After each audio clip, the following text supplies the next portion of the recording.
Let's talk about Death Stranding.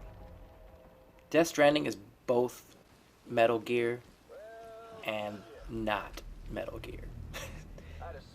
Alright, so what is Death Stranding? Death Stranding is an upcoming action game developed by Kojima Productions and published by Sony Interactive Entertainment for PlayStation 4. It's the first game from director Hideo Kojima and his reformed development studio after their disbandment from Konami in 2015. The game was announced at E3 in 2016 and as of yet has no release date. Norman Reedus, Mads Mikkelsen, Lea Seydoux, Lindsay Wagner, Troy Baker, if you recall that name, Tommy Earl Jenkins, and Emily O'Brien are set to star in the game with motion capture facial scannings from both performances. Film director Guillermo del Toro, who we also know from the canceled Silent Hills game, also contributed his likeness to another character through facial and body scanning. The game's title is a reference to the Death Stranding phenomenon, so go ahead and Google that. So Death Stranding is an action game set in an open world environment, which includes multiplayer functions, and Kojima's basically compared the game to how earlier Metal Gear games are now considered a stealth genre, but was considered an action game at the time because it wasn't really a stealth genre. So he basically formed that genre as a whole, and now he's probably going to be creating a new one, because that's what Kojima does. According to Kojima, one of the key aspects of the announcement trailer was the idea of a connection between life and death. He explained that one of the main themes through a story by Kobo Abe, the first tool created by humans, was a stick, meant as protection by putting distance between oneself and bad things, and the second being a rope, which is used to secure things that you find important. So the main tools of these action games typically are punching, shooting, and kicking, which is compared to sticks. And with Death Stranding, he wants people to communicate through the same equivalent of ropes. While the title refers to the phenomenon of cetacean stranding, strand is also an interpretive meaning for shore, and also to strings and connections. Our main character, Sam, dies, and the player is sent to another world, referred to as an upside-down world submerged in water. Kojima suggests that when the player returns to the world of the living, anything they did or any damage in an explosion or the likes causes the player to die persists in the present world and doesn't go away. Another element talked about is the existence of a type of rain called timefall, with the ability to age or deteriorate whatever it hits. Another gameplay element talked about is the player's ability to interact with the environment and wander outside of the character's body, as well as recovering items when they die. Now here's where things get a little tricky. So YouTuber, the Tomb Portable, has posted several videos theorizing that Death Stranding, much like PT and The Phantom Pain, were revealed to be Silent Hills and Metal Gear Solid 5 respectively, this tactic being used by Hideo Kojima previously with his infamous Metal Gear Solid 2, Sons of Liberty Ride and Switch, and the far better received Big Boss / Naked Snake Metal Gear Solid 3 Snake Eater reveal. Now let's talk about the similarities. Mads Mikkelsen's character does remind me of the Sorrow from Metal Gear Solid 3. Also, the baby aspect makes a similar gesture to the Revolver Ocelot frequently making. You're pretty good. This may be in fact just be a nod to the story that was introduced in Metal Gear Solid 2 and played out over the rest of the series. One that involves children being taken away from their parents as leverage to support secret organizations, similar how Big Boss was cloned and his children. Him. See where I'm going with this? Although I would love to believe that Hideo Kojima and Konami have crafted this massive stunt that would essentially be the greatest marketing and fourth wall break in the history of gaming, it's far more likely that the fallout between Kojima and Konami was a real one that reflects the struggle between an artist and a conglomerate. What I'm saying is, Death Stranding appears to be a brand new IP. A new world, a new game, no matter how much the hardcore fanbase wants this to be a new Metal Gear game. Hideo Kojima, much like many artists or creators, likely does not want to be tied to just one thing. Especially when that one thing is owned by a company with whom that artist has had a strained relationship. Death Stranding could be Kojima's statement to the world that he is greater than the legacy of just Metal Gear, and that Metal Gear has had its day. Or perhaps he's still just as in love with Metal Gear as the rest of us, and is presently unable to raise his baby, and this game is a way for him to create a thematic Metal Gear game. Norman Reedus kind of resembles Snake, but he's not. Mads Mikkelsen resembles the Sorrow and seems to have similar psychic abilities. Guillermo del Toro's presence is a nod to PT in the canceled Silent Hills game. The monstrous Lovecraftian monsters are similar in size and destructive capacity to that of Metal Gear. The voice of Revolver Ocelot and the actress who portrayed Quiet from Metal Gear Solid 5 are both a nod to the Metal Gear series.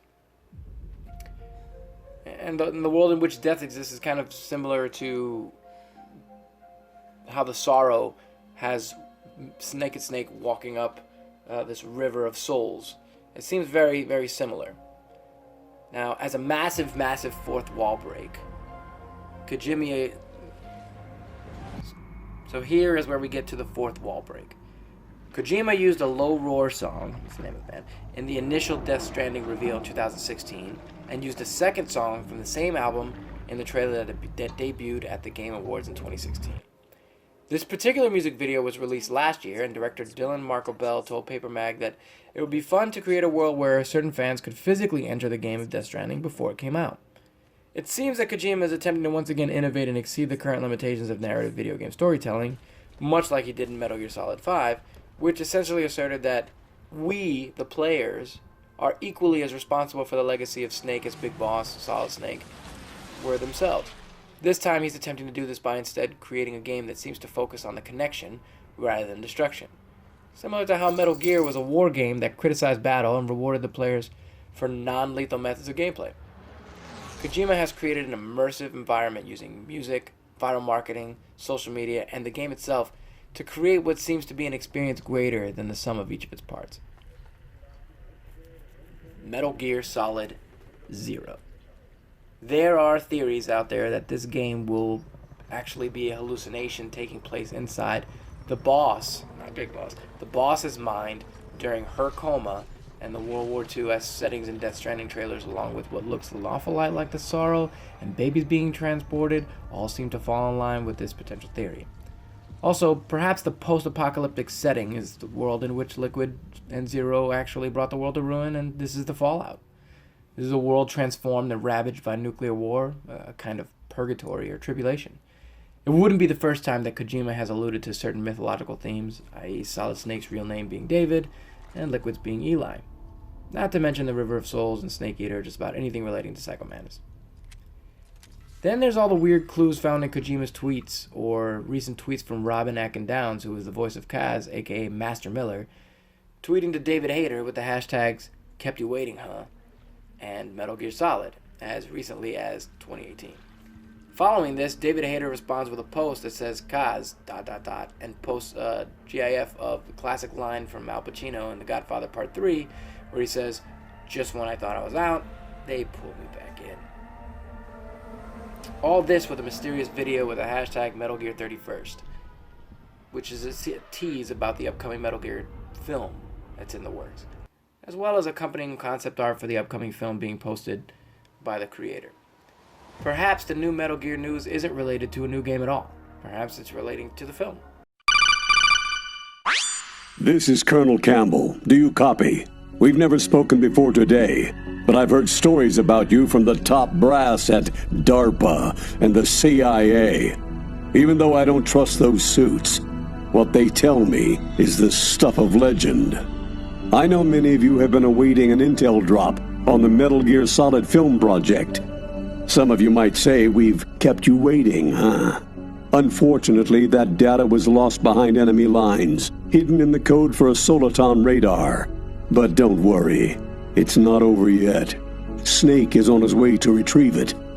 But for now, we have a more pressing issue to discuss. Today is the 31st anniversary of Hideo Kojima's masterpiece being released into the world. 31 years ago today, Metal Gear was released on the MSX. 31 years ago, stealth gameplay was created and the world was introduced to a unique brand of military surrealism.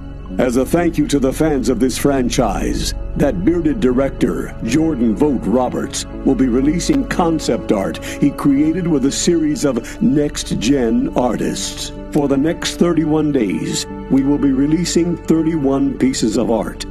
We must stress that this is, quote, fan art, and is not meant to represent what is or not in the forthcoming film.